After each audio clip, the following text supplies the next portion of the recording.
século XX é cheio de ditadores comunistas sanguinários que causaram a morte de milhões de pessoas do seu próprio povo. Stalin, Fidel Castro e vários outros. Mas em termos relativos, ninguém matou mais pessoas do seu próprio povo do que o lamentável Pol Pot, que reinou durante 5 anos no Camboja e foi responsável pela morte de pelo menos 2 milhões de compatriotas. É desse sanguinário líder que eu vou falar hoje.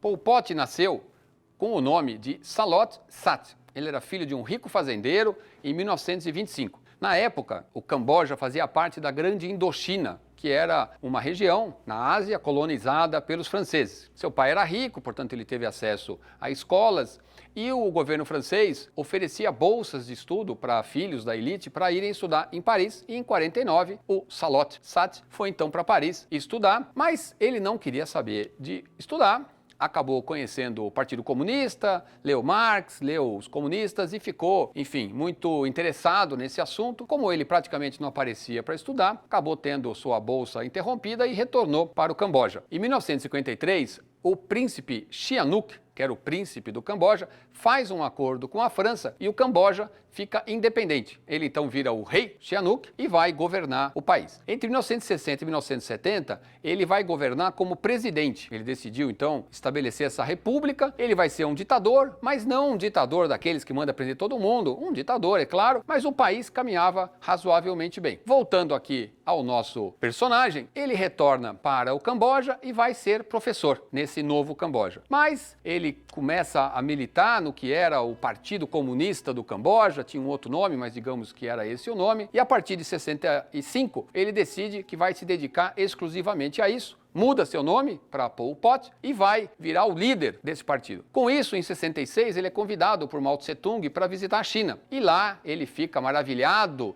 com o maoísmo, né, que era esse comunismo em que os camponeses são os principais personagens, essa valorização da vida no campo, esse ódio à intelectualidade, à cidade grande. Ele volta para o Camboja, militariza o seu grupo e em 67 inicia então uma revolta. Em 68 eles conseguem conquistar a região mais norte montanhosa do Camboja, que fazia fronteira com o Vietnã. É importante lembrar que nessa época, estava acontecendo a Guerra do Vietnã. O Vietnã do Norte já era comunista, o Vietnã do Sul apoiado pelos Estados Unidos. O Vietnã do Norte, então, dá algum apoio ao Pol Pot e aos seus comunistas. Em 1970, acontece um golpe de Estado. Membros do próprio governo, do rei e ex-rei, na verdade, presidente Sihanouk, derrubam o rei, ele foge para a Tailândia e assumem o governo e criam um governo mais de orientação à direita, digamos assim, com ligação com os Estados Unidos, que dão apoio militar, apoio econômico para esse novo governo. A guerrilha agora do Pol Pot começa então a combater esse governo. Entre 70 e 75, comete uma série de atrocidades, conquistam pequenas cidades, matam seus habitantes, continuam com o apoio do Vietnã do Norte, de Hanoi, e o tempo inteiro dizem que eles pretendem derrubar esse governo ditatorial, esse governo inclusive golpista, cujo objetivo é trazer de volta o antigo rei para ser, então, novamente o presidente do Camboja, que, portanto, eles lutam por algo mais democrático. Dessa forma, eles acabam conseguindo o apoio internacional. Nesse período dessa revolta, dessa guerrilha, o Pol Pot muda o nome, deixa de ser Partido Comunista e passa a se chamar o Khmer Vermelho. Khmer tinha sido uma civilização muito avançada que houve no Camboja, inclusive até hoje estão lá as ruínas, é uma história muito interessante, talvez você já tenha visto algum documentário. Foi uma civilização muito avançada, tem uns palácios, umas construções, ninguém sabe muito bem porquê. Em algum momento essa civilização colapsou, habitantes desapareceram e ficaram então essas ruínas que durante milhares de anos foram cobertas por mata. Voltando aqui, ele então diz que vai chamar de Khmer Vermelho porque ele quer recuperar aquela história antiga daquela região. O Khmer Vermelho, com o apoio do Vietnã do Norte, combate então esse governo. O governo americano em 75 decide tirar o apoio do governo cambojano, que cai derrotado pelas forças do Khmer Vermelho e do Vietnã do Norte. Imediatamente vai começar, então, a tragédia do Camboja. De saída, ao tomar a capital, Pol Pot manifesta claramente o seu horror a qualquer coisa civilizada. Todos os líderes religiosos, fossem eles budistas, católicos, muçulmanos,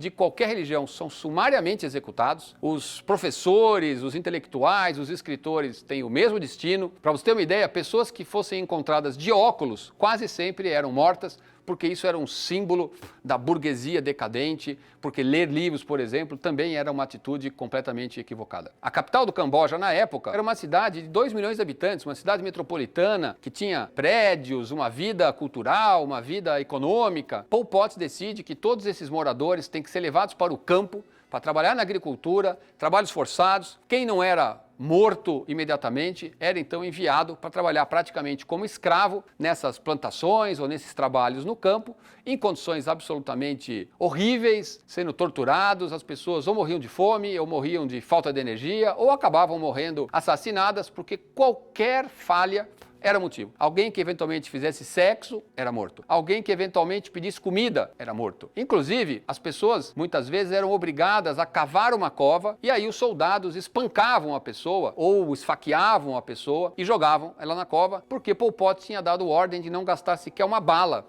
com essas pessoas que não mereciam. Fica aqui de novo, esse comentário. Todas as vezes que esses revolucionários, que se dizem comunistas, realizam e chegam ao poder, a primeira coisa que eles fazem é matar a sua própria população. Esse discurso de marketing, de que os comunistas pensam nos pobres e pensam em melhorar a vida da população, é uma mentira comprovada por todas as experiências do século XX e que a do Camboja, infelizmente, foi a pior, como eu falei, em termos relativos. Estima-se, porque claro, não tem como ter uma contabilidade exata, de que durante 5 anos, o governo do Khmer Vermelho, liderado por Pol Pot, matou mais de 2 milhões de cambojanos, o que corresponde a 25% da população daquele país. 25% da população. Para vocês terem uma ideia, em 1979, 42% das crianças do Camboja eram órfãs ou de pai, ou de mãe, ou dos dois. Em 1989, 38% das mulheres do Camboja eram viúvas. Em 1977, a colheita fracassou.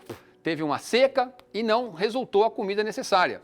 As pessoas começaram a morrer de fome e países internacionais decidiram oferecer apoio. Pol Pot recusou ajuda internacional, causando mais mortes por fome, lamentavelmente. Em 1979, o exército do Vietnã invade o Camboja, rapidamente derrota as forças do Khmer Vermelho, evidentemente, tinha pouca gente para defender, pouca arma, pouca estrutura, conquista, coloca um novo governo, Pol Pot foge para a China, o Khmer Vermelho vai recuar bastante. Durante vários anos, Pol Pot vai manter o Khmer Vermelho como uma guerrilha, mas muito mais fraco. E até 1989, esse governo ligado ao Vietnã e protegido pelo Vietnã, que vai governar o Camboja e tornar o Camboja novamente um país onde as pessoas podem viver. Impressionante aqui a gente ter que dizer que um governo comunista teve que agir para expulsar um governo comunista tão sanguinário que nem os comunistas achavam razoável. Em 1989, depois de negociações, o Vietnã decide retirar seu exército e permanece o governo local. Em 1993,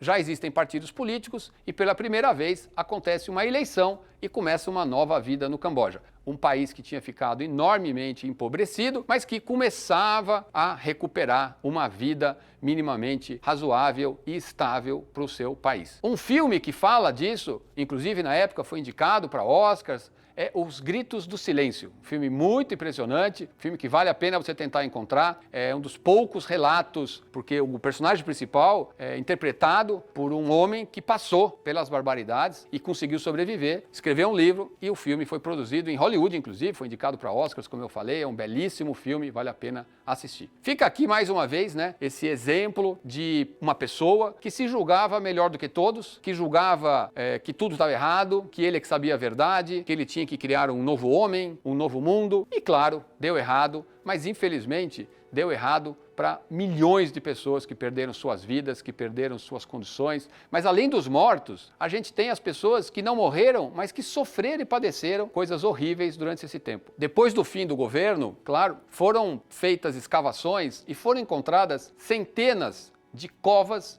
com milhares de mortos. Existem algumas que foram preservadas para que sempre se lembre dessa atrocidade que foi cometida em homenagem aos mortos. Uma delas, a mais famosa, em Chonyeong, tem 8.895 cadáveres. Ela foi encontrada e preservada como uma lembrança tétrica, mas importante desse período pavoroso da história do Camboja, da história do mundo no século XX. É importante lembrar e é importante prestar atenção nos discursos e não cair na conversa de quem diz que tudo está errado e que o mundo tem que começar do zero. Pol Pot, um criminoso cujo exemplo tem que ser lembrado para evitar semelhantes no futuro.